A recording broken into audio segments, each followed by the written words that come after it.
Hello and welcome, cowboys. This is Mr. Moran's culinary class, and we ever ready to have some fun?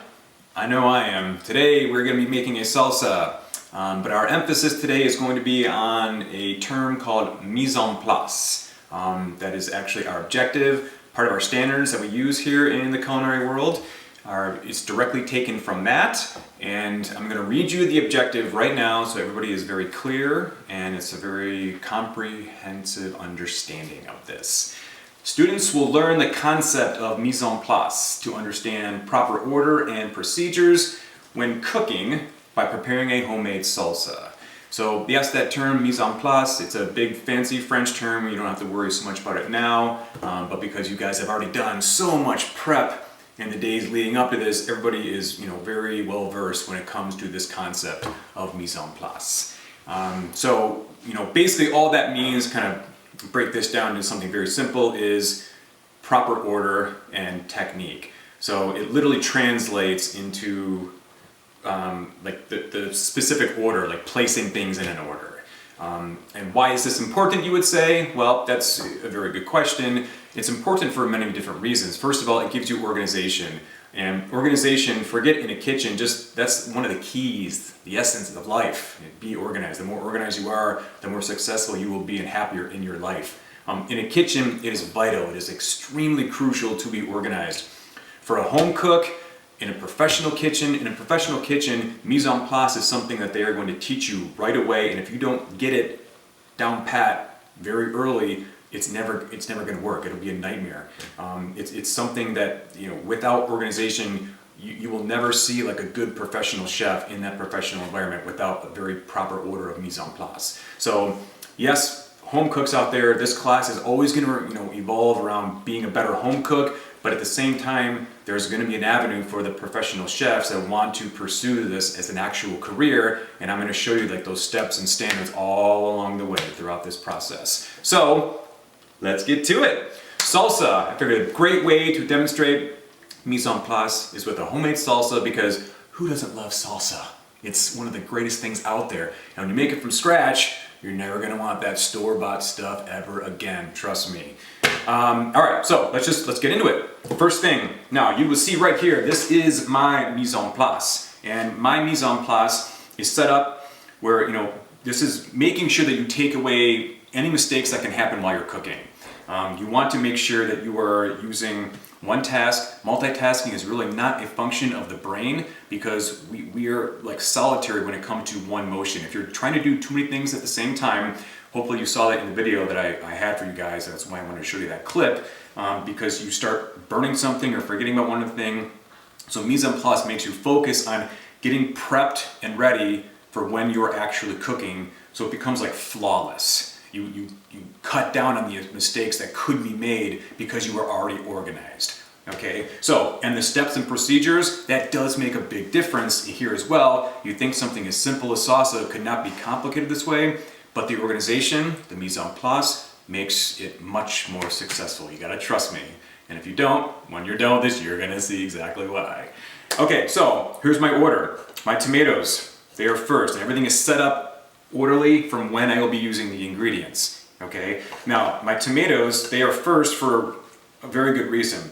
The tomatoes, because they need to strain, I'm not gonna end with those, because I want the gravity to do its work while I'm prepping my other vegetables. So I start with my tomatoes, and that's something where you just take the recipe you guys are following. It calls for 12 romas. You can use whatever tomatoes that you have available. I like romas because they are readily available. You can always find them, and they are not expensive. These are they taste great in a salsa, and it's very affordable for everybody. So knife skills. We're gonna go back over, we're gonna reiterate this one more time like we do always. I know we had that unit way back, one of our first units of the semester, but practicing knife skills, and it's such an essential component to cooking, and something you can never practice enough, because you need to hone that skill, and it takes hundreds and hundreds of times to get comfortable and get good. So yes, we're gonna go over this again. I know, Mr. Man, we're so sick.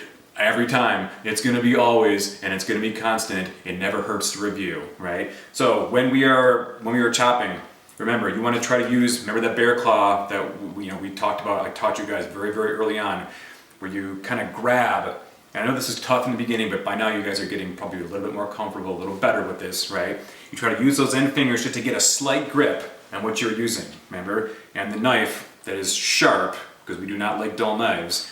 With a tomato, the easiest way is to go straight down. Cut it in half, right? And then take these and cut those in half.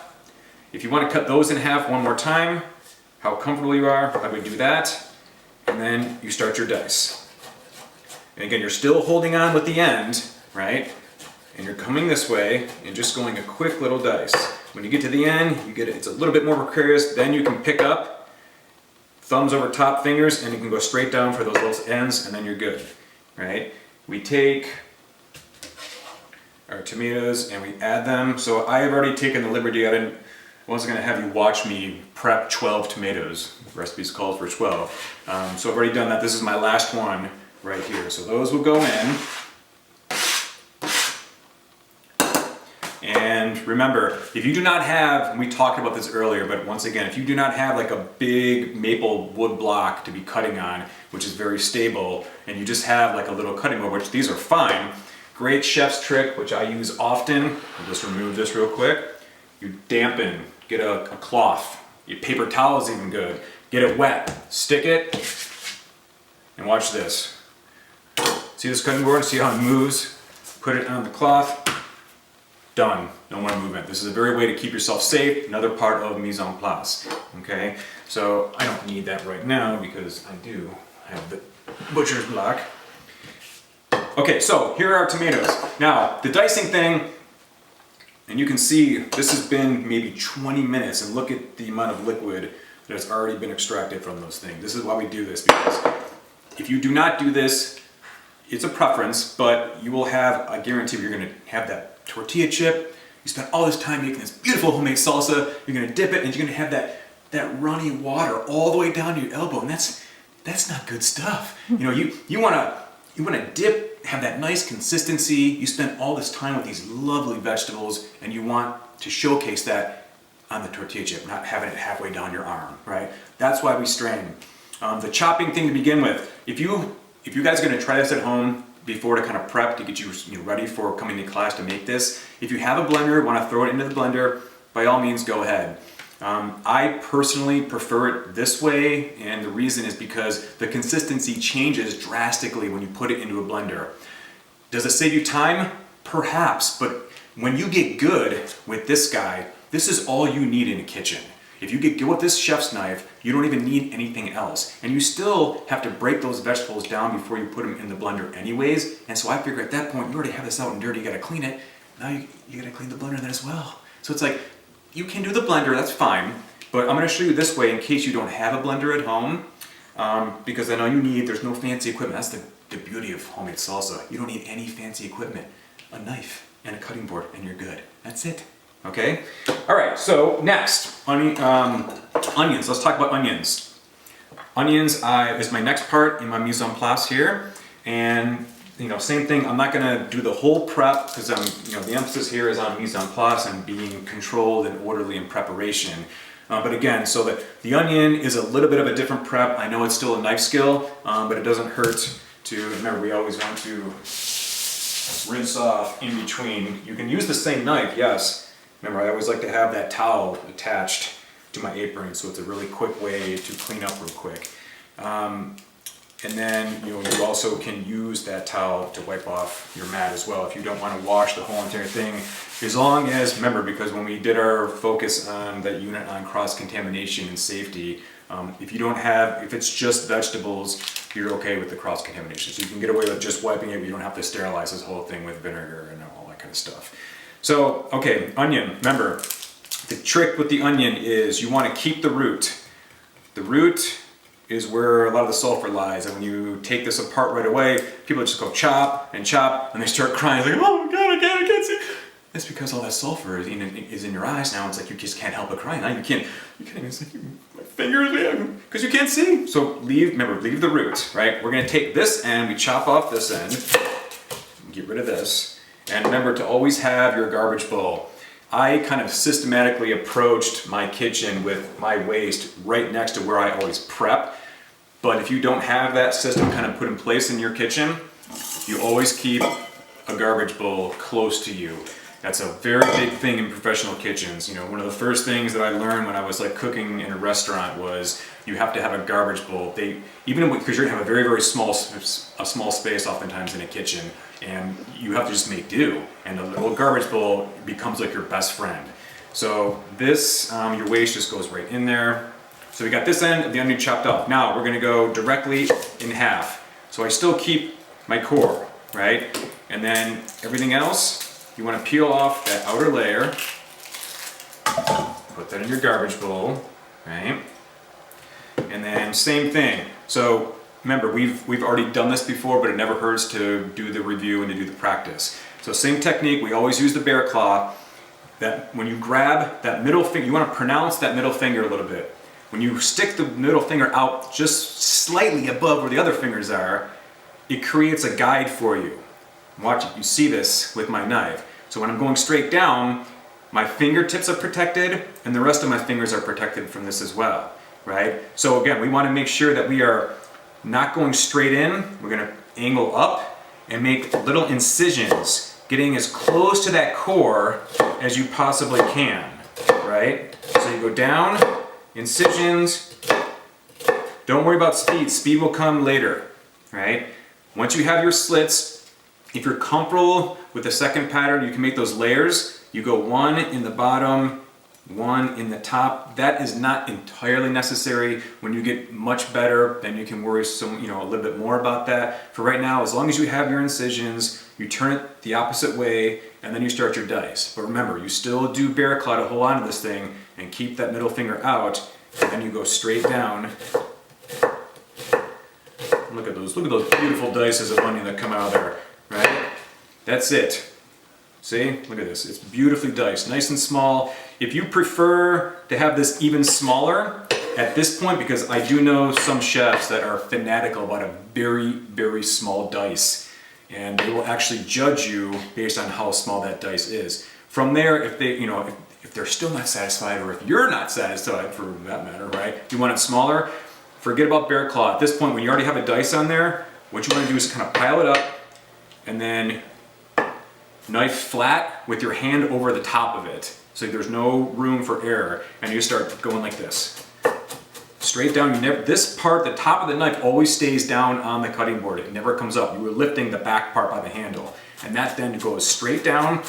And then you can start going a little quicker because you can see how quickly this actually happens, right? And now you got like a little mini dice, okay? So what we would do is we would take that, we're gonna add that into the rest of our onions. The recipe for this one calls for red onions. And the reason for that is, if you are a yellow onion person or a white onion person, that is fine. Depending on the regions that you're in, a lot of my Mexican friends, they predominantly use white onions, and that's because that was, the tradition that they grew up in. Their moms did it, their grandmas did it, and I totally understand that. I have a preference for a red onion, mainly because I think the taste is a little bit more like a shallot, so I get away with not buying shallots and using red onion, but mainly it's because of the health factor. Red onions are much healthier than a yellow or a white onion. They contain more flavonoids and more antioxidants, and they take the free radicals right out of your body. So it's like a beautiful thing. You're being healthy and you're eating beautiful food all at the same time, right? So that's it for our onions. Onions are diced, prepped, mise en place. Looks elegant right now. We're on our way. Let's keep going. Cilantro comes next.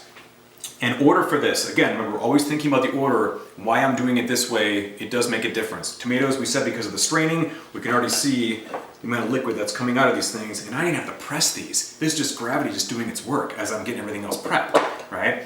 Onions look great. Cilantro, let's do cilantro next. So cilantro, I have in there, about a half a cup of cilantro. You can, again, this is preference. If you like a lot of cilantro, by all means, the cilantro police are not going to come and get you if you used a cup instead of a half a cup. It's a preference. Just always keep that stuff in mind, right?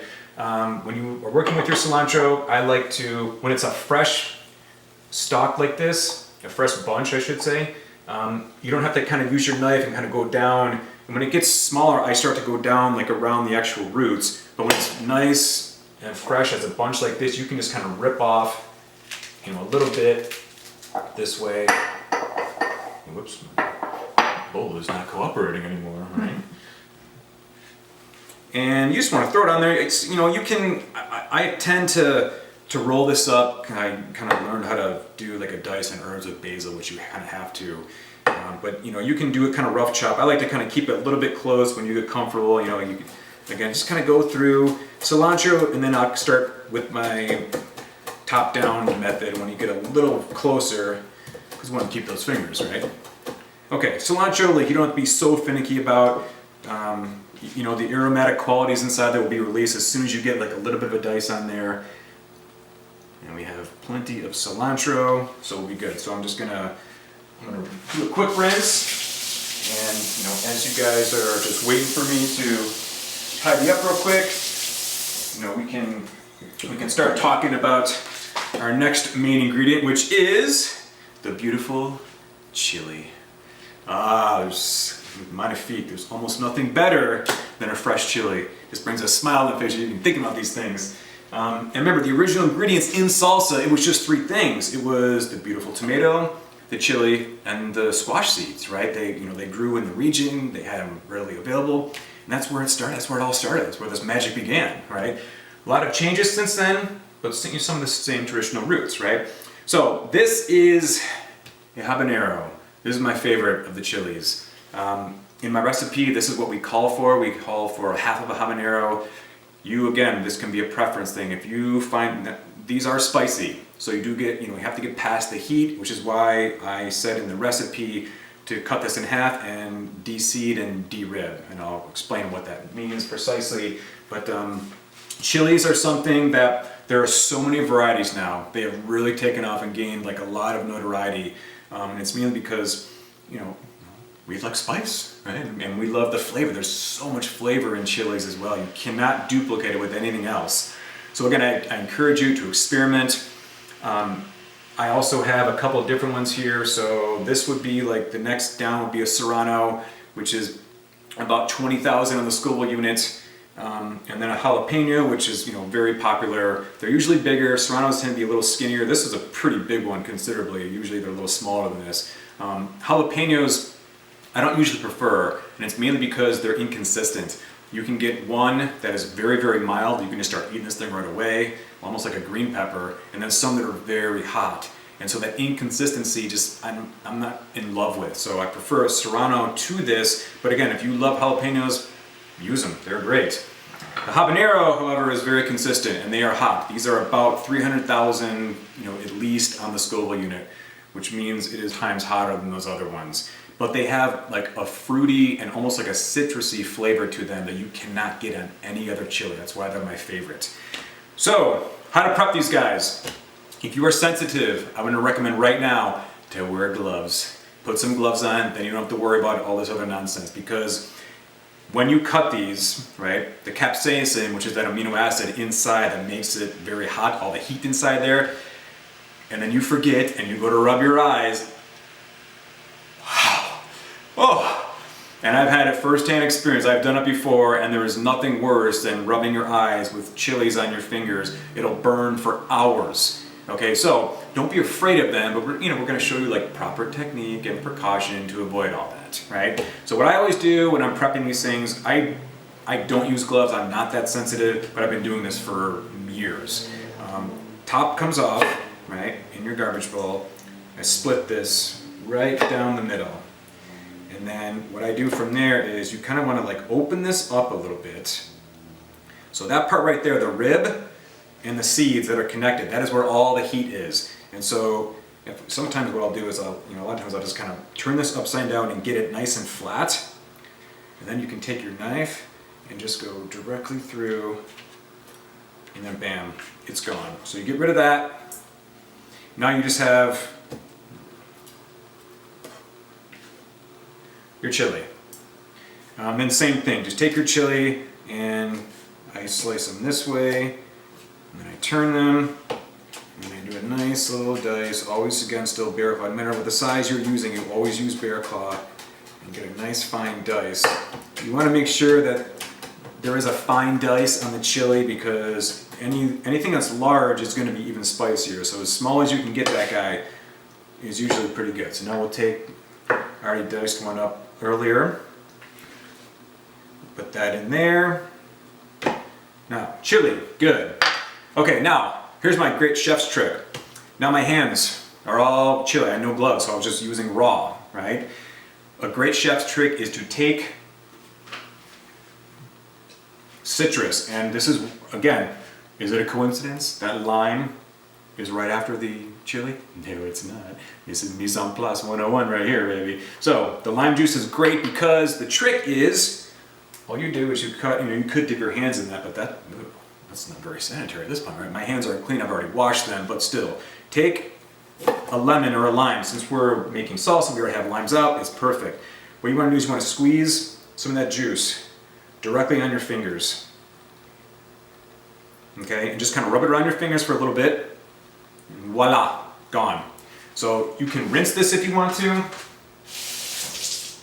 If not, you can kind of wipe it down with a towel, and you can rub your eyes directly after this and nothing. It's fine. It's a great trick that works. You might see something out there. I've had other chefs talk to me about they use olive oil and that'll cut down, but then it's so messy, and olive oil is expensive. To waste that on your fingers just seems silly to me. And then you got to wash them with a surfactant soap afterwards to get it off anyways. So it just seems like a lot of useless prep to me. So I love the acid trick. Vinegar would work as well. We can rinse this down real quick. And we're ready to move on. Okay, so we got our limes, they are all ready to go. And we're getting close to the end now, guys. Everybody feeling good? All right, stick with me.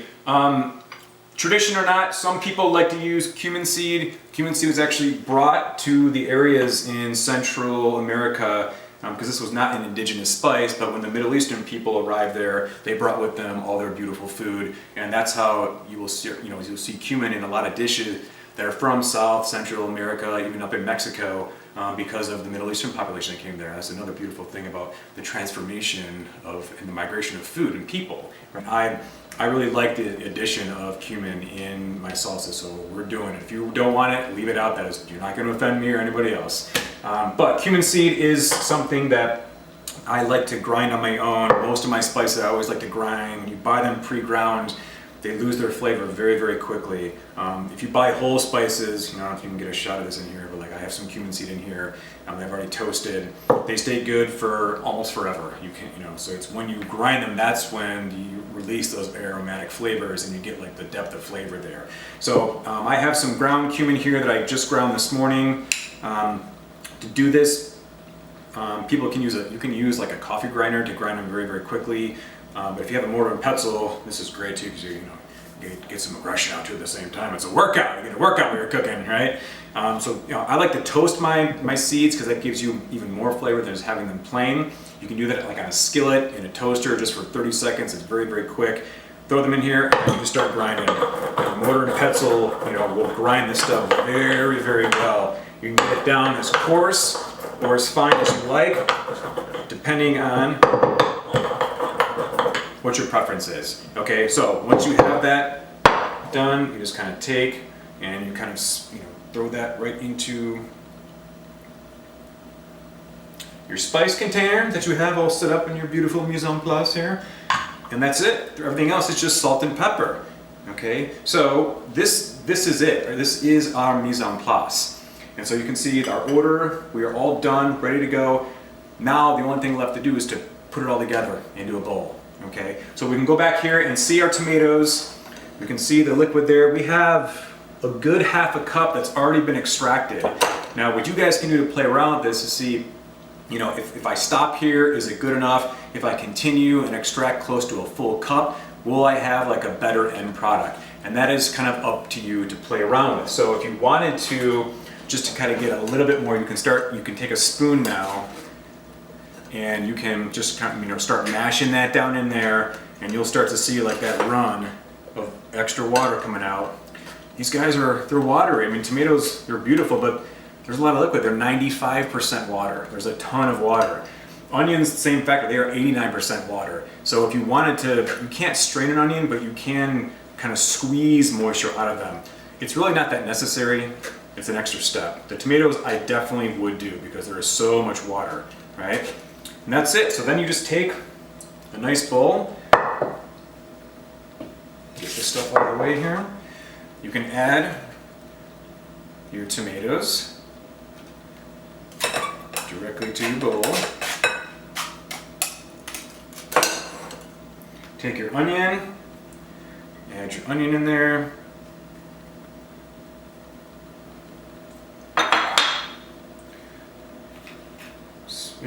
You can go in the same order that we use. At this point, throwing meat doesn't really matter that much. Just keep yourself, kind of ready, systematic. Cilantro goes in. Chilies. Chili goes in. Pour in your lime juice. All right, lime juice done. Now we just have our spices. So cumin seed, I have the recipe, a teaspoon. When you get, I rarely do this myself because I know what my pinch is, my teaspoon pinch. But until you become like an actual chef, it's easier just to use the measuring spoon. So take your teaspoon out. You want a teaspoon of this, goes in, beautiful. Same with salt. Take a teaspoon of salt.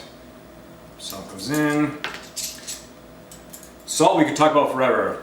That's gonna be another lesson. Fleur de salt, some of my favorite. Nice fine kosher salt. There's a lot of different salts. More on that at another time. And then pepper, we said a 1/4 teaspoon of black pepper. We have the chili in there, yes, but this is gonna provide like a different added flavor to your salsa besides the fruitiness of the chili.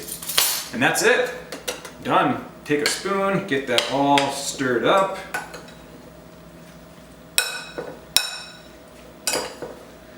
And when you are done, you are going to have the perfect salsa fresca, or what we call pico de gallo. Now there are many variations of this. This is it. This is the final product. And what a chef always does, the most important thing for a chef, is they are always tasting as they go.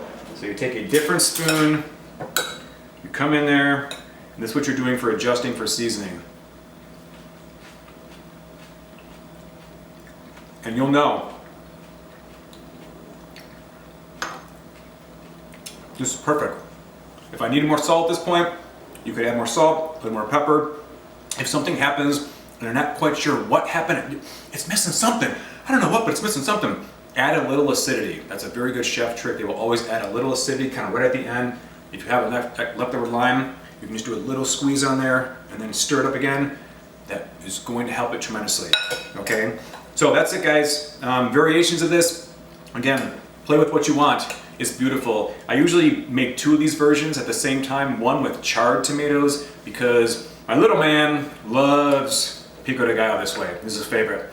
My wife and daughter love when I roast the tomatoes. So sometimes I'll roast them in an oven for half an hour at like 425. I will grill them sometimes. You get that nice kind of smoky flavor at the same time.